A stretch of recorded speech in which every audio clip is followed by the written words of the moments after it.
Quantos estão felizes por estar aqui essa noite?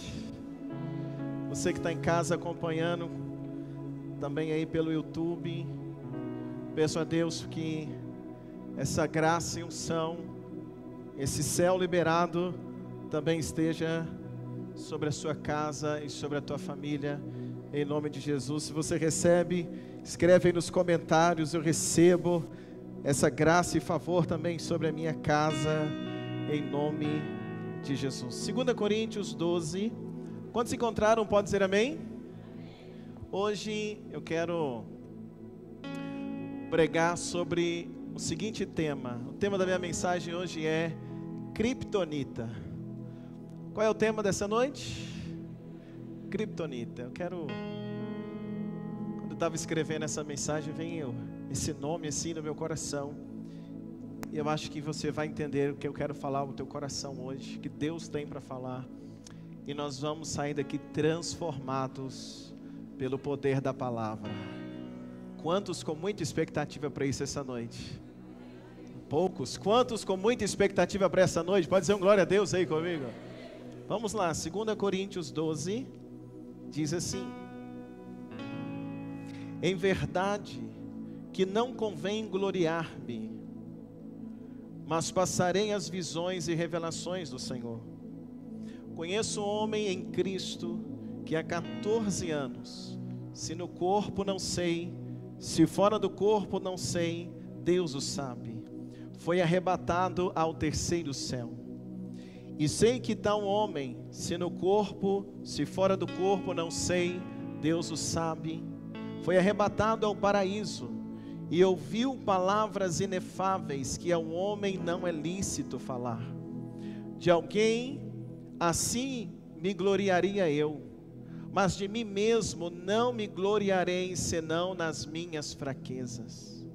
Porque se quiser gloriar-me, não serei nécio, porque direi a verdade, mas deixo isto para que ninguém cuide de mim mais do que em mim vê ou de mim ouve. Versículo 7. E para que não me exaltasse pela excelência das revelações, foi-me dado um espinho na carne, a saber, um mensageiro de Satanás, para me esbofetear, a fim de não me exaltar. Versículo 8. Acerca da qual orei 3 vezes, orei ao Senhor para que ele se desviasse de mim, mas ele me disse: a minha graça te basta, porque o meu poder se aperfeiçoa na fraqueza. De boa vontade, pois, me gloriarei nas minhas fraquezas, para que em mim habite o poder de Cristo. Por isso sinto prazer nas fraquezas, nas injúrias, nas necessidades, nas perseguições, nas angústias por amor de Cristo, porque quando estou, então sou.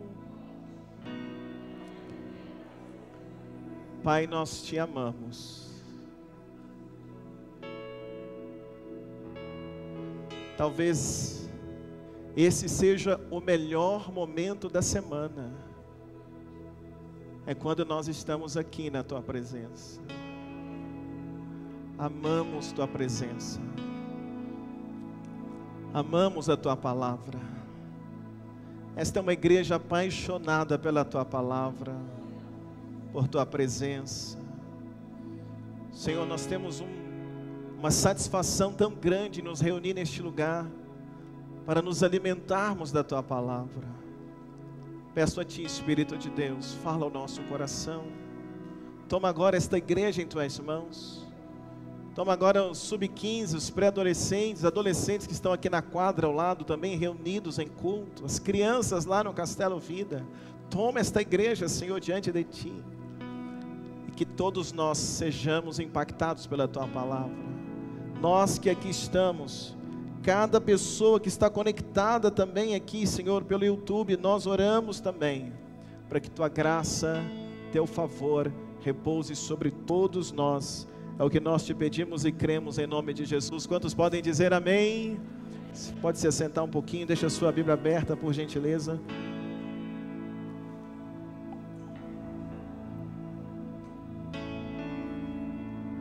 Irmãos, o apóstolo Paulo, em 2 Coríntios 12, quando ele fala, olha, conheço um homem que foi arrebatado ao terceiro céu, 14 anos atrás, não sei se no corpo ou fora do corpo, Deus o sabe.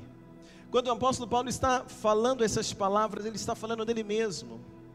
Então, 2 Coríntios, capítulo 12, Paulo fala de si próprio. Ele fala da experiência que ele teve. Ele fala da experiência que Deus deu a ele. Então, 2 Coríntios 12, nós encontramos o próprio Paulo relatando uma experiência dele, uma experiência pessoal que ele viveu. E o que ele está dizendo dessa experiência? Ele está dizendo que ele foi arrebatado. E ele diz que ele foi arrebatado até ao terceiro céu e lá recebeu palavras inefáveis. Ou seja, palavras que são difíceis de expressar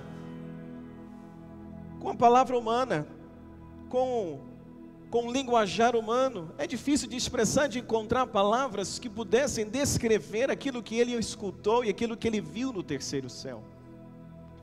E aí a gente pode imaginar que o primeiro céu é este céu que nós vemos, as nuvens. Quando você olha para cima lá fora, você vê o quê? Você vê o céu. Esse é o primeiro céu. O segundo céu, onde estão as estrelas, os planetas. E o terceiro céu, onde é a morada de Deus. Então o apóstolo Paulo está dizendo assim, olha, eu fui levado não ao primeiro céu, esse que nós podemos ver aqui com os olhos, nossos olhos nus. Também não foi apenas ao segundo céu, mas ao terceiro céu, onde é a morada de Deus. E ele vai dizer um pouco dessa experiência que ele viveu. E quando ele tenta descrever a experiência, ele diz assim, olha, o que eu ouvi é inefável, não consigo traduzir o que eu vi, o que eu ouvi, de tão grandioso é. Então é uma experiência tremenda que o apóstolo Paulo viveu, e ele está contando aqui, que viu coisas, escutou palavras que ele não tinha como expressar na terra, o que ele escutou e viu no terceiro céu. Ou seja, eu tenho comigo, minha amada igreja, que esta foi a maior experiência que o apóstolo Paulo viveu até aqui. Até ele escrever 2 Coríntios capítulo 12, essa era a maior experiência que ele havia vivido com Deus, porque apesar de Jesus ter se revelado a ele no caminho de Damasco, apesar de tantas experiências que ele viveu, mas ele está dizendo assim, olha, eu fui arrebatado ao terceiro céu. É uma das maiores experiências que o apóstolo Paulo viveu. E o que acontece? Quando ele vive essa experiência tremenda, e ele vai escrever Coríntios capítulo 12 aqui, é interessante porque o foco do texto não é na experiência que ele viveu. O foco do texto não é naquilo que ele viveu. A maior experiência desse texto não é a experiência apenas de ir ao terceiro céu. Ele fala que esta é a maior experiência, mas o foco do texto não é o benefício de ter ido ao terceiro céu, mas o foco do texto é sobre a maior dificuldade que o apóstolo Paulo tem de enfrentar.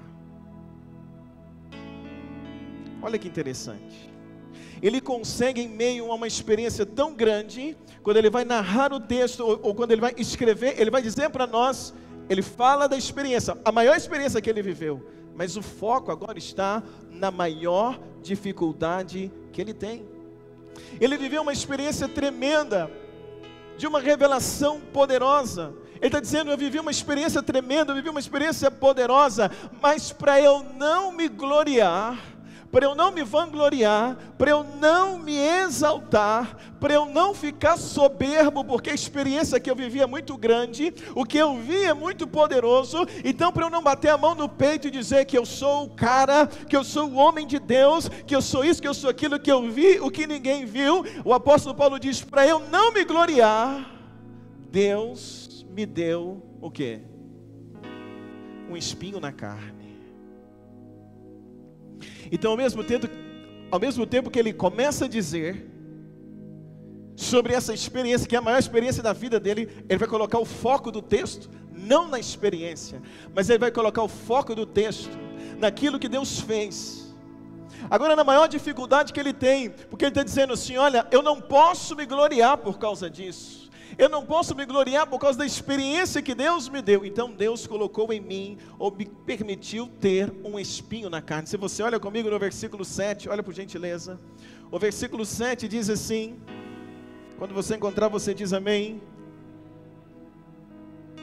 Para que eu não me exaltasse, olha aí, pela excelência da revelação, foi-me dado um espinho na carne, a saber, um mensageiro de Satanás para me esbofetear, a fim de não me exaltar. O versículo 7, ele começa dizendo: para eu não me exaltar, por causa do tamanho da experiência que eu vivi, para eu não me exaltar, foi-me dado um espinho na carne, para que eu não me exaltasse. Ele dá ênfase 2 vezes no mesmo versículo para explicar que o espinho na carne agora é para quê? É para que ele não se exalte, por causa da experiência que ele havia vivido em Deus. Então ele começa e termina o versículo dizendo exatamente: esse espinho na carne que eu tenho é para que eu não me glorie, é para eu não me exaltar. E a pergunta do texto, ou a pergunta que vem para nós, a pergunta que normalmente se faz diante desse texto é: qual é, ou o que era o espinho na carne de Paulo?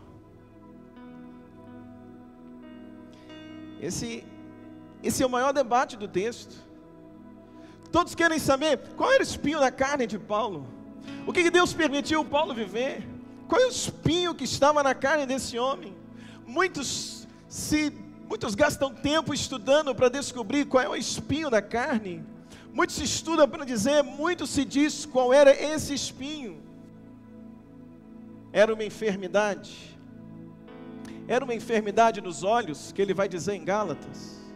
É alguma luta que ele vivia? É alguma perseguição?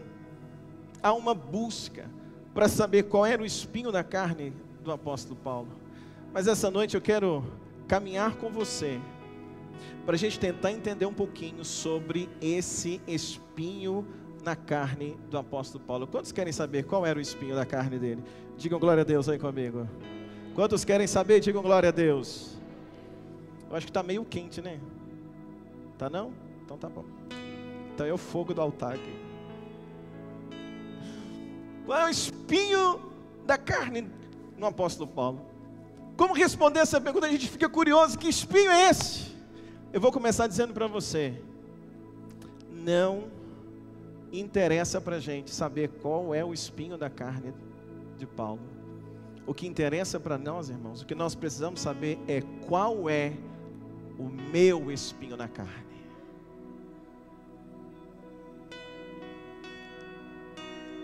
Se Paulo disse qual era o espinho na carne, se ele tivesse dito assim: é dor de cabeça, qualquer pessoa que tivesse dor de cabeça, qualquer crente ia dizer assim: estou com espinho na carne também. Não. Então ele não diz qual é, porque eu não preciso saber qual é literalmente o espinho na carne dele, porque o espinho na carne de Paulo é para Paulo não se exaltar, é para Paulo não se ensoberbecer, é para Paulo não se gloriar. Então, se o espinho na carne de Paulo é para manter ele humilde, então ao invés de eu procurar saber qual é o espinho na carne de Paulo, para que ele ficasse humilde, eu tenho que saber qual é o espinho na minha carne, para que eu não me glorie também, para que eu me mantenha humilde. Na história em quadrinhos, tem o super-homem. Sim ou não? Tem o super-homem. E na história em quadrinhos, nos filmes, e me parece que nos anos 40, 1940 e alguma coisa, o Superman também era uma história narrada no rádio.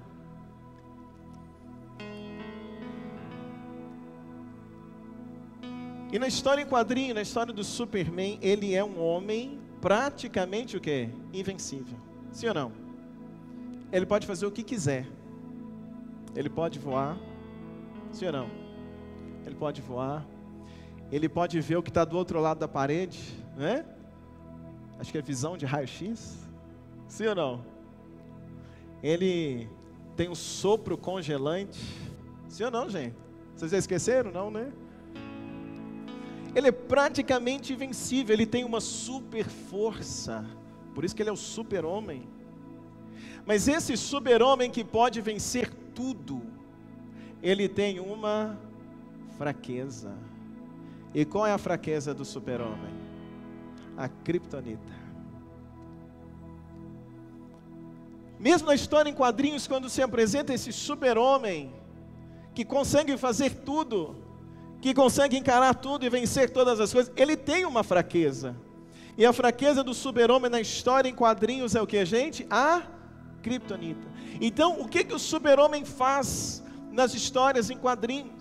Ele luta contra todos os vilões, ele luta contra todos, ele encara tudo o que aparece, ele encara qualquer desafio, mas em relação à criptonita, ele não luta contra a criptonita. Toda vez ele faz o quê? Foge da criptonita. Não há uma batalha entre o super-homem e a criptonita. Ele não vai medir força com a criptonita, muito pelo contrário, ele sempre se afasta, ele sempre quer estar longe, ele sempre quer fugir da criptonita. Por quê? Porque ele sabe que ele pode vencer muita coisa, mas ele não consegue vencer a criptonita. O apóstolo Paulo sabia qual era o seu espinho na carne. Paulo sabe qual é o espinho na carne que ele tem. Tanto sabe que ele mesmo diz que ele orou várias vezes, ele orou 3 vezes para que Deus pudesse tirar dele aquele espinho. Por quê? Porque ele sabe o que é. Então, como ele sabe qual é esse espinho na carne que ele tem, ele ora pedindo a Deus para que Deus pudesse remover aquele espinho da carne dele. Mas o que eu preciso que você entenda comigo? Assim como na história em quadrinho, o super-homem sabe qual é a sua fraqueza e a criptonita. Quando eu olho aqui para o apóstolo Paulo, o personagem da mensagem de hoje, ele tem um espinho na carne e ele sabe qual é o espinho na carne dele. E por isso que eu quero dizer para você que não adianta a gente ficar lendo o texto tentando entender qual é o espinho na carne de Paulo. Eu preciso saber qual é o espinho na minha carne, eu tenho que saber qual é o meu. Não adianta eu saber que a fraqueza do super-homem é a criptonita, eu tenho que saber qual é a minha fraqueza. Tem um crente aqui comigo essa noite? Então, como é que eu vou orar a Deus? Como que eu vou orar a Deus e vou dizer: Deus, tira de mim esse espinho na carne, se eu não sei qual é? Como eu vou orar a Deus e vou dizer: Deus, me ajuda na fraqueza, se eu não sei qual é a minha fraqueza? Quando Paulo ora, quando ele ora ao Senhor, ele sabe qual é o espinho na carne, ele sabe o que ele precisa, então ele ora a Deus, e quando ele orava ao Senhor, Deus responde ao apóstolo Paulo. Ele ora dizendo: Senhor, tira de mim esse espinho na carne, tira de mim essa situação. Mas quando ele ora, Deus responde para ele. Em outras palavras, Deus está dizendo a Paulo: Paulo, eu não vou tirar esse espinho de você, porque para você precisa entender uma coisa: eu não tiro o espinho de você, porque sobre a tua vida a minha graça te basta, o meu poder se aperfeiçoa na fraqueza. Paulo, eu não tiro esse espinho de você, porque eu preciso que você continue humilde, eu preciso continuar usando você, eu preciso de você perto de mim, eu preciso de você próximo de mim. Então, Paulo, entenda uma coisa: a minha graça te basta.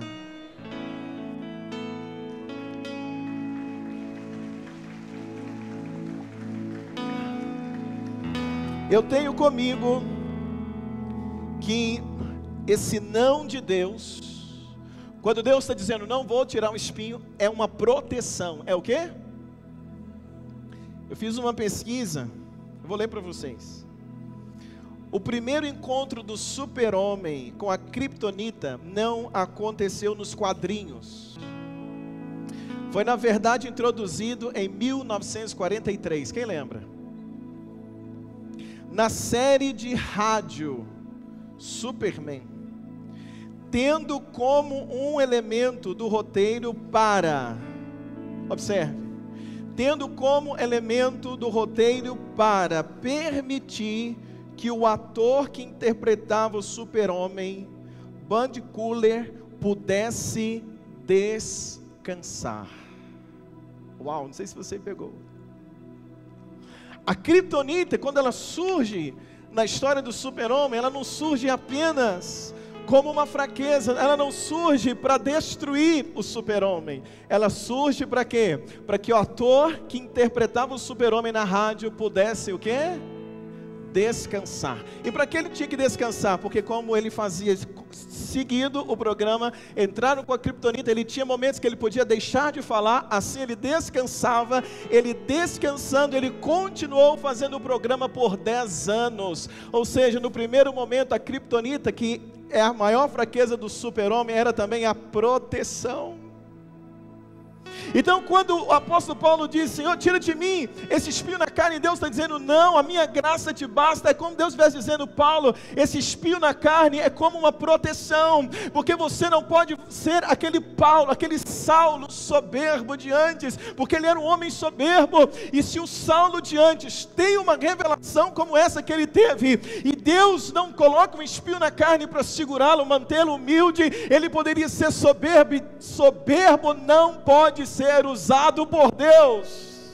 Então muitas das vezes o espinho que está na tua carne é para te manter humilde, a situação que você vive é para te manter humilde, é para te manter dependente de Deus, porque os espinhos da nossa carne nos levam a aproximar mais de Deus, nos levam a depender mais de Deus, e quanto mais eu dependo dEle, mais Ele me usa.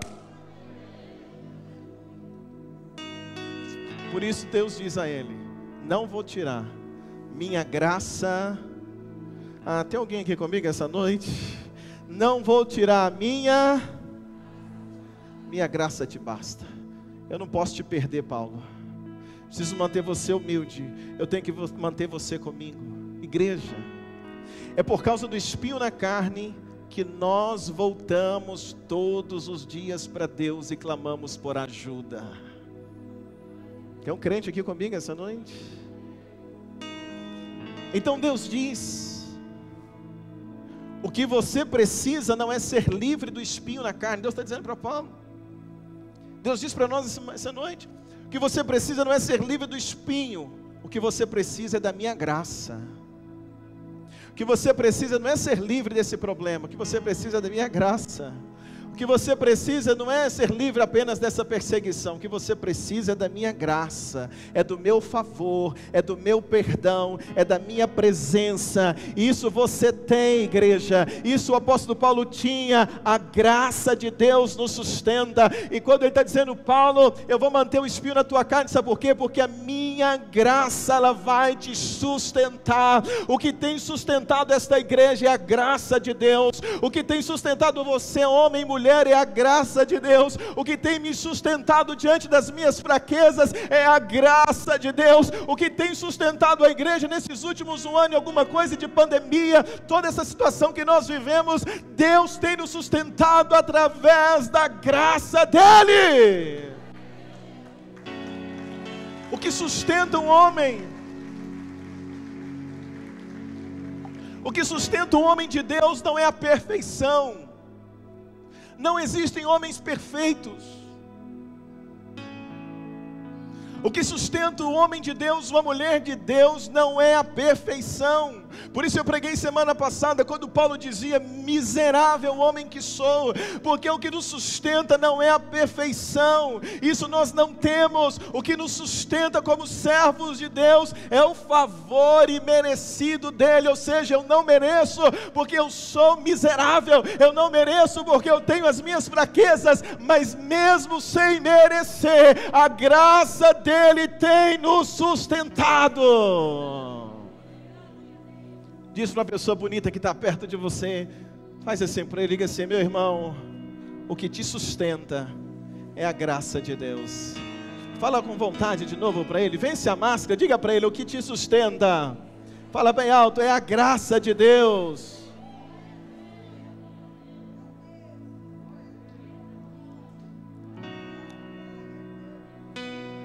Quer encontrar um erro em mim?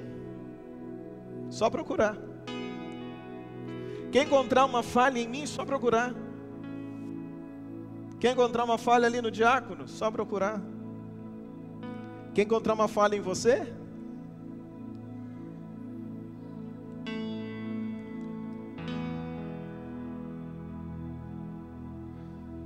se procurar uma falha em mim, vai encontrar um monte.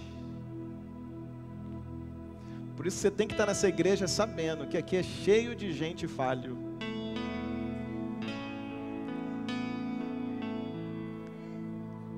No louvor tem gente falha, nos diáconos, na equipe de pastores, nos visitantes, até você que veio hoje pela primeira vez. Se procurar, encontra. Mas o que nos sustenta de pé não é a falta de erros. O que nos sustenta de pé é o que está sobre nós todos os dias, é a graça do nosso Deus. Por isso que o Senhor diz a ele: Paulo, eu não vou tirar o espinho, minha graça te basta. Meu poder se aperfeiçoa na fraqueza.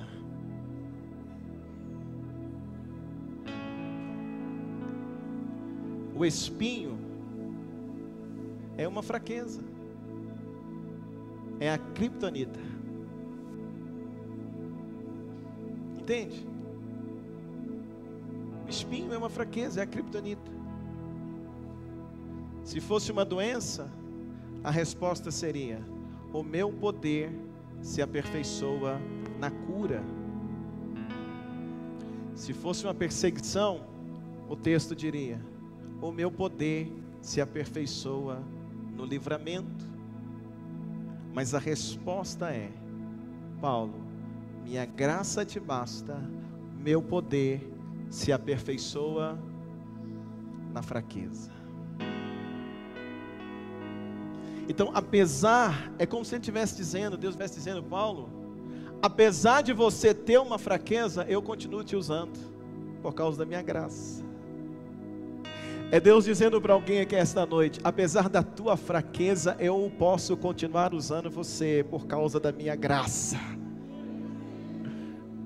É por isso que Deus vem para nós, a Igreja Batista Vida, um monte de gente falha, mas Deus vira para essa igreja maravilhosa e diz: igreja, apesar das tuas falhas, eu posso usar vocês por causa da minha graça.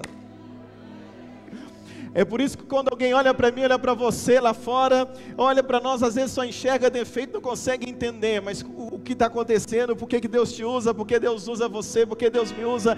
Mas quando nós entendemos a palavra, nós entendemos o que Deus faz. Eu tenho fraqueza, eu tenho falhas, mas apesar delas, a graça de Deus está sobre nós.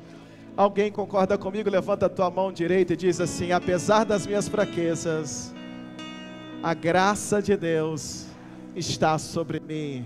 Diga mais uma vez: apesar das minhas fraquezas, Deus me usa através da tua graça. Pode dar um forte aplauso a Jesus. É Deus dizendo assim: eu enxergo você não por causa da tua fraqueza, mas eu enxergo você através da minha graça. É o óculos da graça. Quando olha para mim, vê defeito. Um exemplo simples, mas com o óculos da graça. Quando Deus olha para mim, Ele olha para mim não por causa dos meus defeitos e minhas fraquezas, mas Ele olha para mim com a lente da graça, com o filtro da graça. Você me entende, igreja, essa noite? É isso que está dizendo. Então deixa eu te perguntar uma coisa: quantos aqui já assistiram ou leram ou escutaram lá na década de 40 a história do Super-Homem? Pode levantar. Eu falei de 40, alguns ficaram sem graça. Vamos lá. Quem já assistiu algum filme ou já leu alguma revistinha do Super-Homem? Pode levantar a mão, não fica sem graça não, deixa eu ver. Faz assim, quantos já fizeram isso? Olha, todo mundo praticamente. Outra coisa, Você que leu a história em quadrinho do Super-Homem, e você que já assistiu todos os filmes do Super-Homem, você percebeu que em todos os filmes e todos os episódios da revista em quadrinho, ou pelo menos uma vez na revista, você percebeu que o Super-Homem teve momentos de fraquezas por causa da Kryptonita, sim ou não? Sim ou não, gente? Sim. Todo filme, ou quase todo filme, né? Principalmente os antigos, tem um momento de fraqueza do Super-Homem por causa da Kryptonita. Se a gente pega as revistas e quadrinhos, tem momento de fraqueza do Super-Homem por causa da Kryptonita. Mas deixa eu te fazer uma pergunta: como você conhece o Super-Homem? Como você vê o Super-Homem?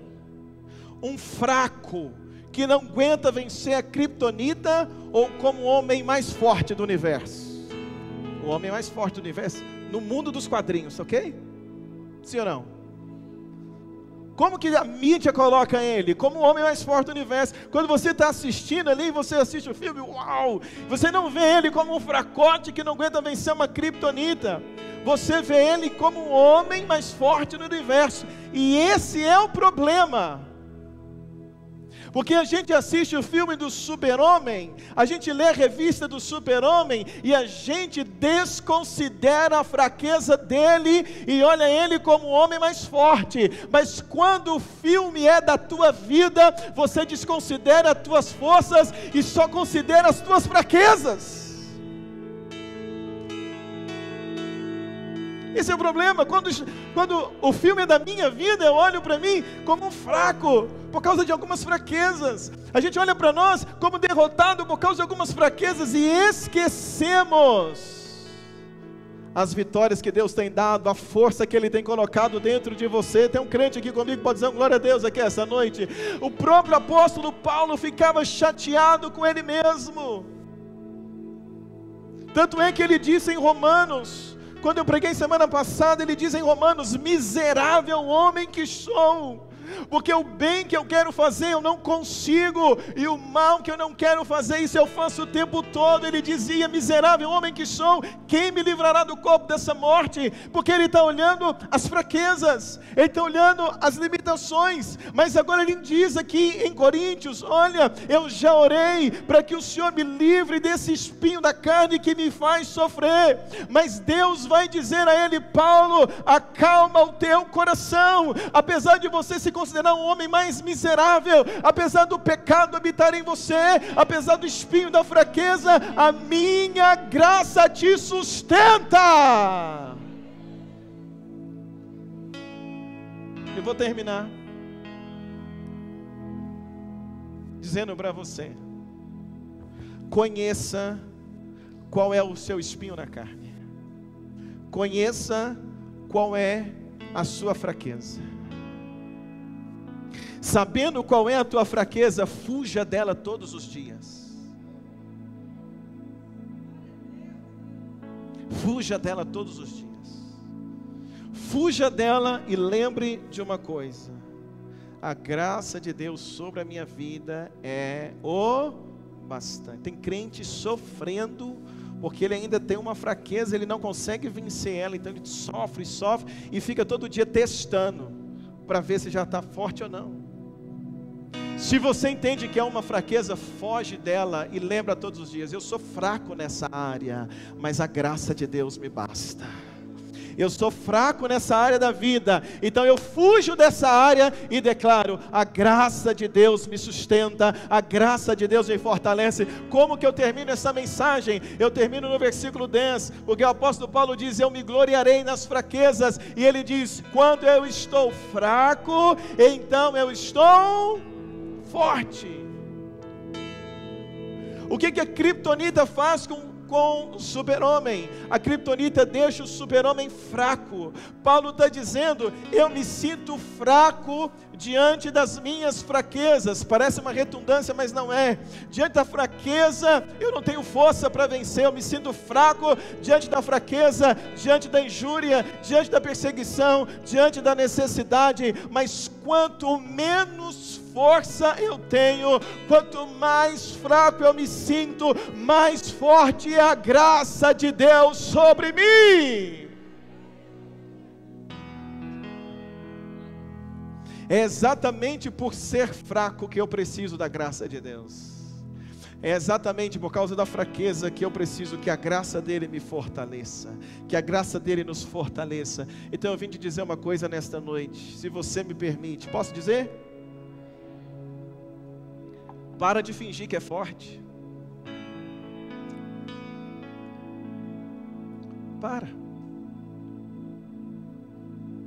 Para de fingir que é forte. Para de fingir que é forte diante da fraqueza, porque é isso que derruba muitos homens de Deus. O que derruba muito crente é ele achar que é forte diante da fraqueza, é tentar lutar contra a fraqueza.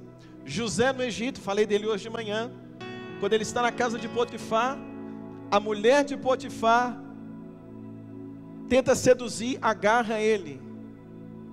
Eu duvido muito que a mulher de Potifar atacou José, depois dela ter feito 2 horas de caminhada no sol quente do Egito, suada, fedendo, cabelo esgadanhado, sem escovar dente,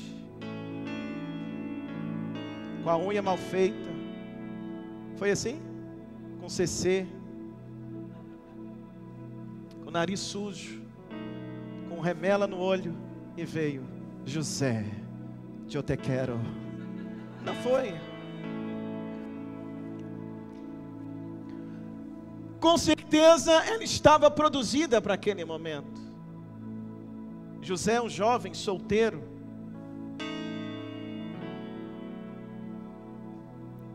talvez nunca tinha sentido um perfume como aquele.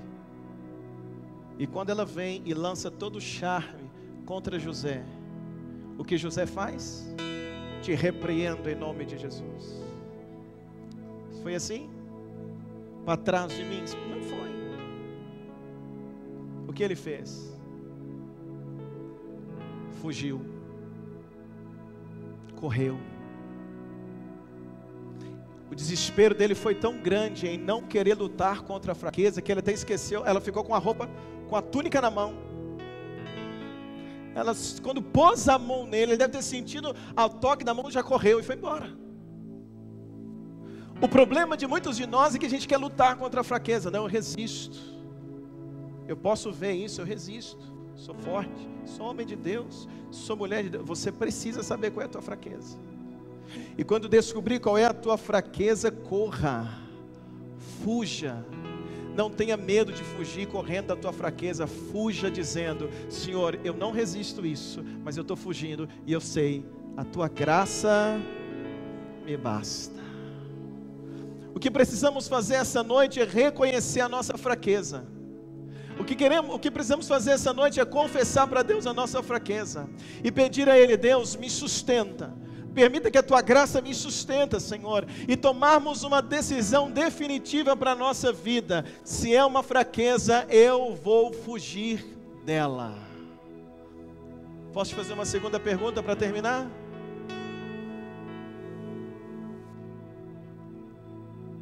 Esposa não vai perguntar nada para o marido não vai perguntar nada para a esposa, nem cutucar. Olha para mim. Qual é a tua fraqueza? Não diga para mim: não tenho, pastor. Qual é a tua fraqueza? Você precisa saber. Qual é a tua fraqueza? Se a tua fraqueza é a fofoca, você não aguenta.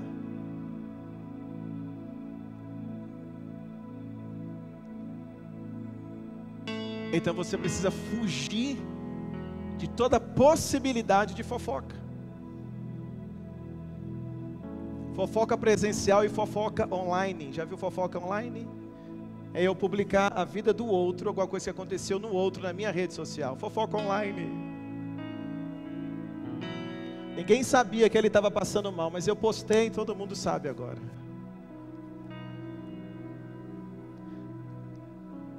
Às vezes tua fraqueza é uma pornografia. Você não resiste. Então o que você tem que fazer? Fugir disso. De toda qualquer possibilidade disso na tua vida, você tem que fugir. Não é deixar lá alguma coisa que possa te induzir para aquilo e dizer, não, eu estou forte, mas deixa lá, não pode.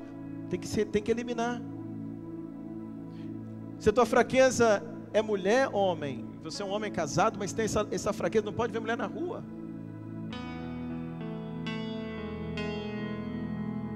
Você vai precisar tomar uma decisão. Vou passar a andar olhando para o chão. Faz isso. Faz alguma coisa. Mas não se permita ser tentado pela tua fraqueza. Não fica com amizade com mulher, não fica com conversinha quando você é a tua fraqueza. Mulher, se a tua fraqueza é esse lado também, você já é casada, mas não é resolvido nisso. Então você tem que tomar essa posição, tomar a postura de fugir. Se a tua fraqueza é o álcool, foge disso. Não passa nem no corredor de bebida no supermercado. Não passa nem na porta do bar. Se a tua fraqueza é dinheiro, você vê dinheiro dos outros, então você não pode mexer com isso. Deixa o marido, a esposa te ajudar nessa área. Aquilo que é a tua fraqueza, não envolva, não pegue, não se arrisque. Tua fraqueza é o celular. Pega o celular quando assusta, você não aguenta, já está olhando coisa que não pode. Então joga esse celular fora. Você precisa, junto comigo, entender qual é a tua fraqueza. A tua fraqueza é, você não aguenta. Você é uma benção, mas se te fechar no trânsito, você xinga até a mãe do motorista que está do outro lado. Para de dirigir. Vai andar de Uber. Se é a tua fraqueza, aquilo que é a tua fraqueza, não tente lutar. Fuja da tua fraqueza. E declare todos os dias, Deus, esta é a fraqueza que eu tenho. Então, eu vou fugir dela. E vou declarar todos os dias. Eu posso viver sem aquilo. Porque a tua graça basta. A tua graça é o bastante sobre a minha vida. Hoje eu quero orar com você. Qual a oração que nós vamos fazer hoje? Hoje nós vamos orar e vamos confessar a Jesus. E vamos dizer, Senhor, a minha fraqueza é esta. E você vai dizer, Senhor, eu quero fugir desta fraqueza todos os dias da minha vida. E declarar sobre mim, tua graça me basta. Quando você entende isso, você para de sofrer. Quando você entende isso, você para de correr riscos. Então é proteção. Quem está entendendo essa mensagem essa noite, diga amém comigo. É proteção. Paulo está dizendo, esse espinho é porque eu não posso me vangloriar. Se você é um homem ou uma mulher soberbo, corre o risco de ficar soberbo. Qualquer coisa que acontece, a soberba vem. Então você precisa aprender a lidar com essas coisas. E talvez você vai perceber que de vez em quando Deus tem colocado um espinho na tua carne. De vez em quando você passa uma tribulação que te dá uma baixada na bola. Para quê? É Deus te segurando. Porque senão a soberba vai lá no alto e ninguém vai te aguentar, nem Deus. Mas Ele está dizendo para mim e para você, se você souber qual é a tua fraqueza, fugir da tua fraqueza, se aproximar de Deus, a graça dEle vai te renovar e vai te sustentar. Sabe o que eu aprendo essa noite para a gente terminar? Eu aprendo que de hoje até o final da nossa vida nós nunca seremos perfeitos, mas nós poderemos fugir da possibilidade dos erros, fugir da aparência do mal, resistir ao diabo e ele fugirá de vós.